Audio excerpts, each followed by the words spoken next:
Okay, we're middle of page 27. Yesterday we talked about the 40 generations, unbroken tradition of the Torah. Rav Ashi, from the end of the Gemara time until Moshe Rabbeinu. Now the Rambam continues after the time of the Gemara. What happened after the time when they wrote the Talmud Bavli? Kol elu hachachamim, hanizkarim. All the sages that we mentioned, Heim Gdolei Hadorot, they are the great of the generations. Mehem Rashi Yeshivot, Umehem Rashi Galuyot, Umehem Sanhedrei Gdolah. They served in different positions: heads of the yeshiva, heads of the exile. When Jews were in exile in Babylonia, they were mefuzarim. They were spread out. So there were chachamim that were the heads. Some of them were on the Sanhedrin. Asmin b'sheva. V'imahem b'chol dar v'dar alafim u'revavot sheshamu mehem v'imahem. And again, there was always one person who was primary, the teacher, but there were thousands and myriads of people that heard together with them. Now what happened? Ravina v'Rav Ashi hem sof chachmei Gemara. The last two that we mentioned yesterday, Ravina and Rav Ashi, they're the end of the Gemara sages. Rav Ashi hu shechiber haGemara habavlit be'eretz Shinar.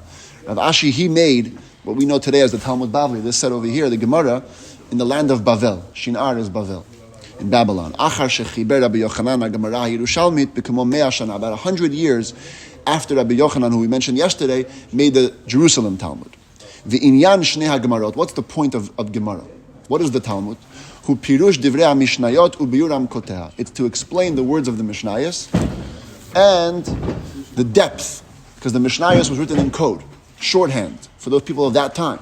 100 years later, they already didn't understand how deep the Mishnah was, so they had to have the Gemara to explain it. Udvarim shenitchadshu b'chol beidin u'beidin mimot Rabbeinu HaKadosh v'ad chibur haGemara, as well as all the things that came new, all the new laws that were introduced in every Beit Din since the times of the Mishnah till the times of the Gemara. Because every generation, as technology developed, as the world developed, they had to make new halachot to apply it. So during the Gemara times, they made some new laws. They applied some new laws. So that also was written into the Gemara. Umishnei haGemarot, umina toseftot, umisifra v'sifrei, mikulam yitba'er ha'asur v'hamutar. If you learn everything in the Gemaras and everything in the Braisas, that's called the Tosefta, and all the Midrashim, you'll get, if you learn everything, what's forbidden, what's permitted, hatameh v'hatahor, hachiyu v'hapator, hapasul v'hakasher, what's pure, what's impure, what's obligated to pay money, what's not obligated to pay money, what's disqualified for a korban, what's kosher to eat. Kimoshe hetiku ish mipi Moshe Rabbeinu misinai, just like every person was passed on from person to person, all the way until Moshe Rabbeinu. That's one thing in the Gemara. In the Gemara you have practical halacha, the Jewish law, final Jewish law, on every element of behavior. Gam yitba'er mehem, we also have in the Gemara dvarim shegazru chachamim u'nevi'im shebechol dor vador la'asot siyag laTorah. You have things that in every generation, the sages, the prophets, they made in order to make a fence for the Torah. Moshe Rabbeinu told the Jewish people, even though in the Torah you have a certain amount of mitzvahs, but you're also going to have to make fences, mitzvot derabanan, things that the rabbis added later as a fence so that you don't come to transgress the Torah. For example, but Torah katuv, you can't eat basar b'chalav, no meat and milk. Ba'o chachamim, the sages came and said what? Also chicken.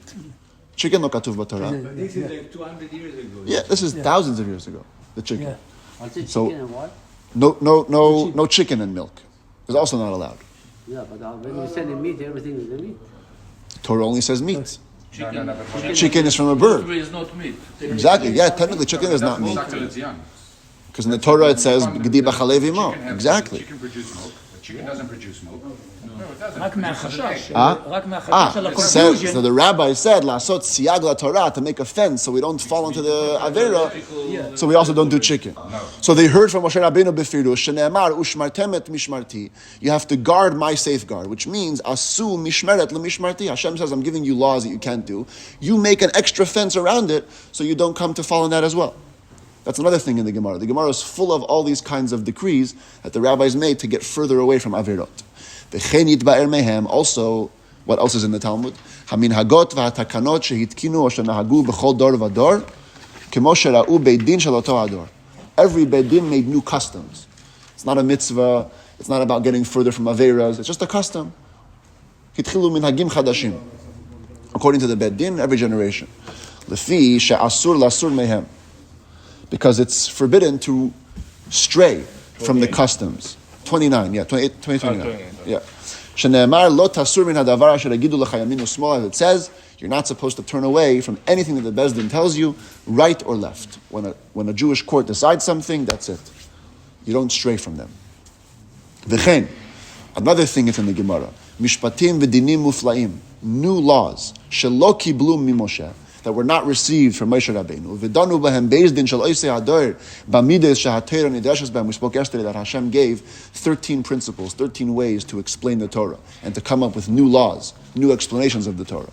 So if a high court came up with one of these new explanations, and it was something new that they didn't learn from Moshe Rabbeinu, upasku otam azkenim v'gamru shahadin kachu, and all the elders agreed that is the law. Hakol chiber Rav Ashi b'Gemara mimot Moshe v'ad yamav. That all came into the Talmud. So in the Talmud we have halacha, final halacha, mishmarot, which is safeguards, minhagot, which is customs, and all new drashot, all new things that came out from learning the Torah. That's one thing, that's in the Gemara. In addition to all this, the sages of the Mishnah compiled new works to explain Torah, not about halacha. That was yesterday we talked about, only Jewish law. This is other works that they made, just an explanation of the Torah. For example, the Midrash, what we know today as the Midrash Rabbah. It's just drashot, it's just nice explanations on the psukim. Rabbi Hoshaya, Talmido shel Rabbeinu HaKadosh, chiber beur sefer Bereshit. Rabbi Hoshaya, who is a student of Rebbe, he made a book on Bereshit. Rabbi Yishmael Piresh, Me'ele Shmot ad Sof HaTorah. That's a book, it's called the Mechilta. It's a midrash that we have today. Rabbi Akiva chiber Mechilta. B'chachamim acherim achareihem chibru midrashot. Rabbi Akiva made this book. Many other sages made midrashot. V'hakol chubar kodem haGemara habavlit. This was all made in the time before the Talmud. So we're talking about 2,000 years ago. Nimtza. What comes out is the following. Ravina v'Rav Ashi v'chavreihem, those last sages of the Talmud and their friends, Sof Gdolei Chachmei Yisrael Hamatikim Torah Shabal Peh. They were the final sages who copied down the full oral Torah. V'shegazru Gezerot v'hitkinu takanot v'hinigu minagot, that made decrees and enactments and customs, u'pashta Gezeratam v'takanatam u'minagotam b'chol Yisrael b'chol mekomot moshvatam. They were the last people who all Jews follow. Today we have Ashkenaz, Sephardi. You live in California, you have one custom. You live in New York, you have a second. Israel, a third custom. All these different customs didn't exist. In times of the Gemara, if a rabbi came out with a new decree, everybody kept it. Pashtat hakanotam b'chol Yisrael. Because all Jews were living together. They were concentrated, and so they can follow whatever the rabbi said. What happened afterwards? V'achar beid din shel Rav Ashi, after the court of Rav Ashi, shechiber ha'gemara, u'gemaro b'mei beno, who made the Gemara, and he finished it in the times of his son. Nitpazru Yisrael b'chol ha'aratzot pizur yater. Now, the Jews started being exiled much, much further out. V'higiu liktzavot, v'iyim ha'rechokim. The Jews came to the far islands and the edges of the world. V'ravtak tata ba'olam. There's many fights now. Countries are fighting with each other. V'nishtabshu hadrachim b'giyasot. And it became very dangerous to travel. There was troops and armies. You couldn't just go around like they used to. V'nitma'et Talmud Torah. V'lo nichnesu Yisrael ilmod b'yeshivotehem alafim u'revavot k'mo shayu mikodem. Torah learning got less. Jews couldn't learn together. They used to have thousands of people in one yeshiva. Thousands. Now they only had a couple of hundred or a couple of tens. What used to happen? Only individuals, the remnants, the remainders that Hashem would call, in every city, every country, they would learn Torah on their own. They would dedicate themselves to understand all the books of the Chachamim. And they would on their own try to learn what's the halacha, what's the way to behave. But because of this, every high court that stood up after the times of the Gemara, and they were able to make a new decree, but only for their country or for a small unit of countries. Now, not all the Jews heard about it. It's too far. There's too much danger. And because the high court was individuals, and the whole idea of 71 judges, that ship has sailed. It stopped being active way before the Talmud was made. Now you can no longer force. It used to be when there was one Beit Din, you can force everybody to do one halacha. But now that it's many different courts, Each court could only force its own community. You can't tell one court to do the same thing that the other court did. The Gaonim were right after the Gemara. All the rabbis that led communities after the Gemara were called Gaonim. So if one Gaon taught Shederech HaMishpat Kachu, V'nidba'er lebeidin acher she'amad acharav, page 31, and the next court decided she'ein ze derech HaMishpat HaKatuv b'Gemara. No, that's not what the Talmud means. They argued. Ein shom'in larishon. You don't have to listen to the first one. The first one has no more authority than the last one. Ela lemisha hadat notali dvarav ben rishon ben acharon. You listen to whoever makes the most sense.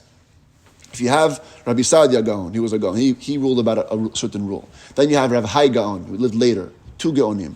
Then the Rambam comes and looks at both of them. Whatever he decides is more logical, that's how he rules. You don't have to follow an earlier authority. If we're talking about the Gemara, we're going to see tomorrow. If we're talking about the Gemara, you can't debate what it says in the Gemara. That's in Bazat Machloket. Aval kol ma shekatuv acharei Gemara, everything after the Talmud is up for discussion. Every rabbi is able to rule in his community. Who is the deciding authority? In every generation, the deciding rabbi. In other words, he has to know everything before. ופוסק הדור, כל המושג של פוסק הדור זה התחיל אחרי הגמרא, because until then there was just one psak. We're going to see tomorrow that's only for later things. Everything in the Gemara you have to listen to.